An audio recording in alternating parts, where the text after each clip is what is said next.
Okay, so in this lecture, we're going to talk about the first part of Life of Pi, and we'll probably get to around page 50. So if you've read ahead, that's basically what all we'll talk about up to that point in these lectures. So I want to discuss the author's note and what Jan Martel is sort of trying to do in that section.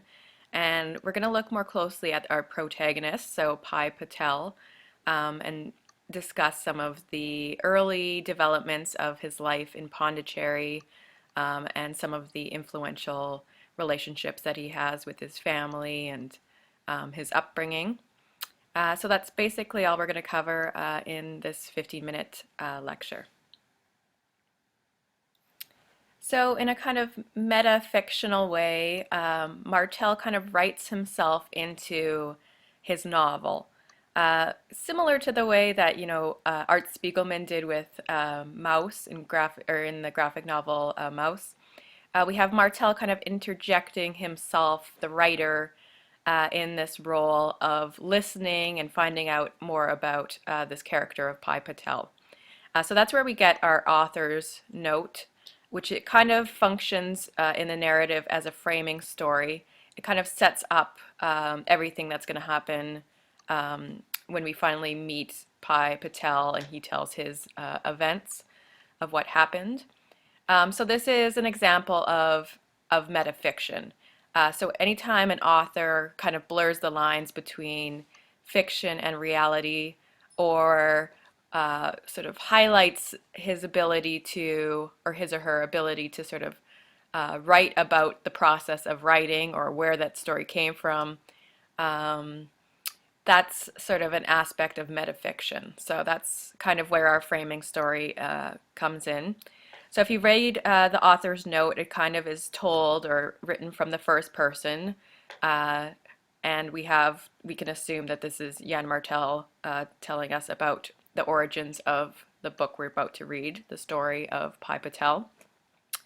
And it begins him discussing, so he says, this book was born as I was hungry. So he's kind of using the metaphor of hunger to expand this desire of the writer to find a meaningful story. So it's not a literal hunger. He's not, hankering for a big sandwich. He is hungry in a spiritual sense and is looking for a story that's going to fulfill some sort of desire for something more in life. So he talks about going to Bombay, to India, and he's going to write this story all about, set in Portugal. For whatever reason, he goes to India because he wants to write about Portugal. Doesn't make sense to me, but anyway, our author goes to India, and then he starts writing his novel, but it's sort of a case of writer's block, or he's just uninspired, and he struggles getting his novel off the ground, and ends up abandoning it.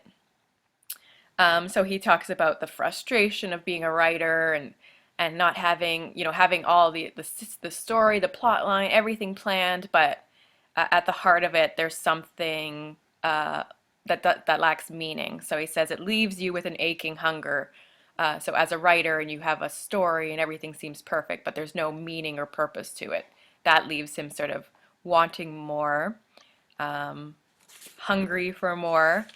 And it turns out that in the course of being in India, he runs into this elderly man who starts talking to, and this man, it turns out, is who knows Pi Patel. And it turns out this man is none other than Mama G from the first part of the novel. Anyway, this person, Mama G, will talk to our author and say, I have a story that will make you believe in God. So he gives him some information about this story that we're going to listen to. And it turns out the story is all about a young man named Pi Patel who survived on a life raft with a man-eating tiger. So this once the author has this idea for the story, he is on a mission now to record, to meet Pi Patel, and to record his story, and then turn this into the novel that we're going to read, basically. So Pi Patel's story of survival is intended to make the reader believe in God, or at least that's the promise of it. So there is this promise or expectation that I think we have as writers, or readers, I mean, to sort of anticipate a story that's going to be spiritually uplifting, that's going to feed us our souls and make us have a new sense of purpose or meaning. But I don't know if it really does all that. It can't really, it's a lot to ask for a simple story, but we'll see at the end whether you guys got anything out of this narrative. And then before we move on, the end of our author's note, there's also this idea of fiction, and he questions the idea of what fiction is all about. So this is on page 6. And he says, that's what fiction is all about, isn't it? The selective transforming of reality, the twisting of it to bring out its essence. What need did I have to go to Portugal? So he's basically just talking about, you know, the idea that fiction is about, when we tell a story, when we are telling a fictional story, it's about transforming reality, and really bringing out the meaning. It's not necessarily about objective truth, it's about selectively transforming reality into something meaningful and purposeful. So this is another kind of thematic idea that will be relevant as we go on.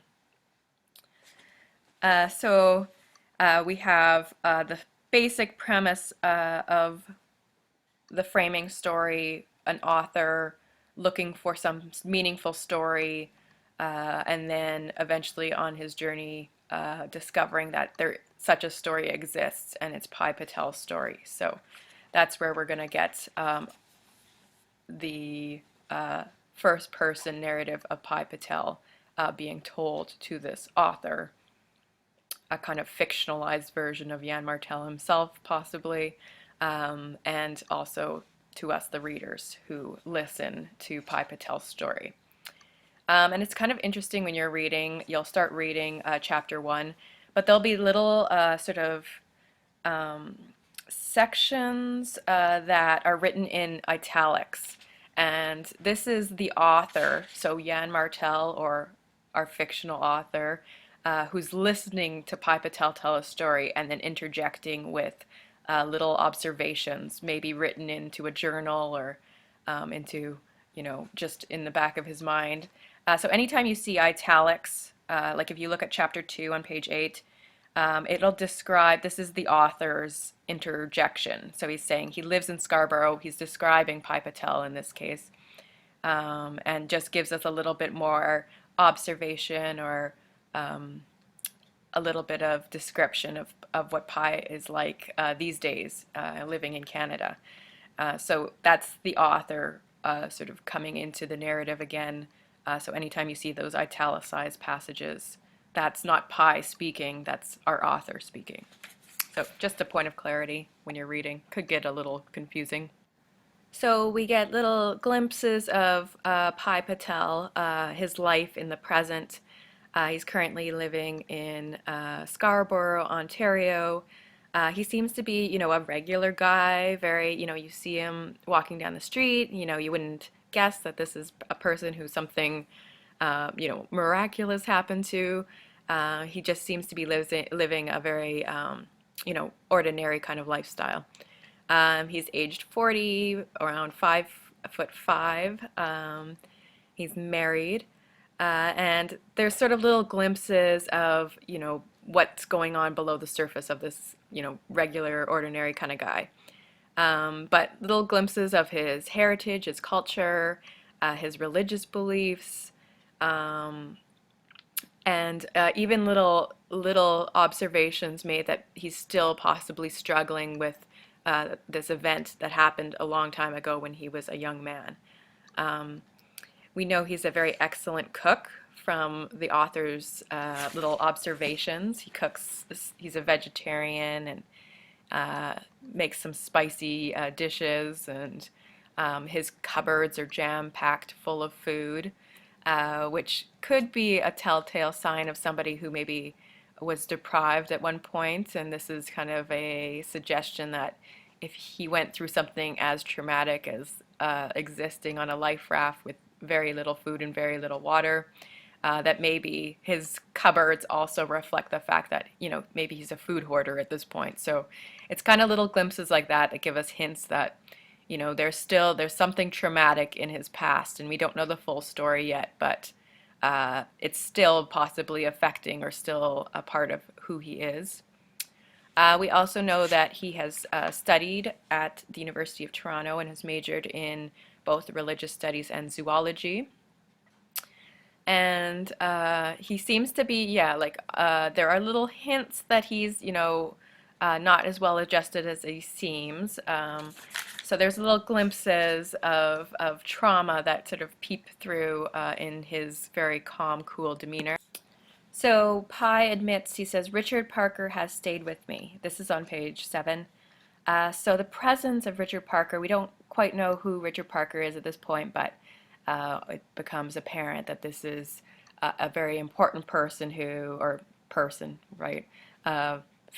Person, character, whatever you want to call it, this tiger, has stayed with him. He says, I've never forgotten him. Dare I say I miss him. I do. I miss him. I still see him in my dreams. They are nightmares mostly, but nightmares tinged with love. Such is the strangeness of the human heart. I still cannot understand how he could abandon me so unceremoniously, without any sort of goodbye, without looking back even once. The pain is like an axe that chops at my heart. So still haunted by Richard Parker, still kind of sad in a way that there was this unceremoniously separation of the two, that he didn't even get to say goodbye. It was just a kind of lack of goodbye, lack of closure with Richard Parker. And another indication where Pi's kind of strong relationship with Richard Parker is evident is in the author's note on page 46. So this is, again, Jan Martel, or our author, describing Pi. And he says, at times he gets agitated. So Pi gets agitated when he's telling a story. It's nothing I say very little. It's his own story that does it.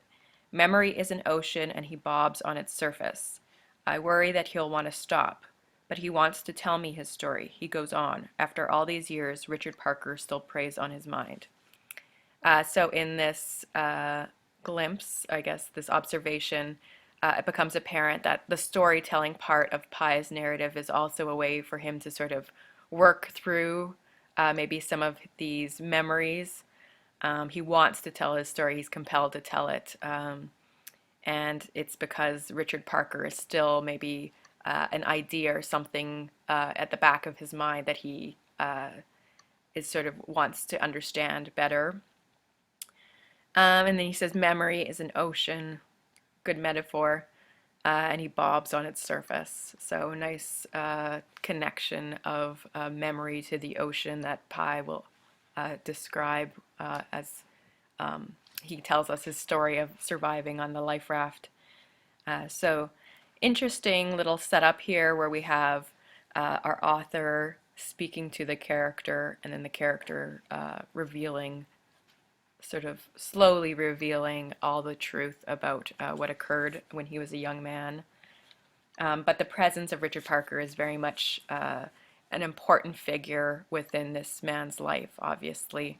But that relationship has been severed. They're separated now.